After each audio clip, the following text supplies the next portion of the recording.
আলহামদুলিল্লাহ, হজরত শাহ সুলেমান ফতেগাজী রহমতুল্লাহ সুন্নিয়া হাফিজিয়া মাদ্রাসার জন্য একবার টিন দিয়েছেন আমাদের এক বড় ভাই মাসুদ ভাই। উনি টিনের জন্য 5,000 টাকা দিয়েছেন এবং আমাদের মাদ্রাসার কার্যক্রম চলমান রয়েছে। এখানে আমাদের মাদ্রাসার কমিটির আলাদী সাহেব আছে এবং উপদেষ্টাগণ আছেন এবং আমাদের মাদ্রাসা কমিটির সম্মানিত সাধারণ সম্পাদক মহিবুর রহমান শাহ শাহিন আঙ্কেল সকলের উদ্দেশ্যে কিছু বলবেন।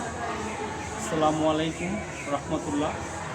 এই মাদ্রাসা উদ্বোধনের পরে আপনারা যারা এই পর্যন্ত সকল কাজে সহযোগিতা করেছেন, যেমন মাটি দিয়ে আমরা এই মাঠটা বরাট করছি আপনাদের সহযোগিতা পাওয়াতে, এই পর্যন্ত 55 গাড়ি মাটি ফেলেছি।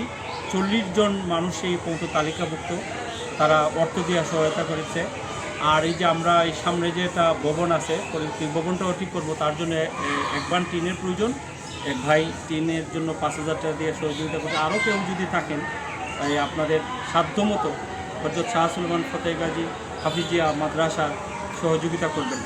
এবং তো যারা সহযোগিতা করছেন সকলকেই ধন্যবাদ। আসসালামু আলাইকুম।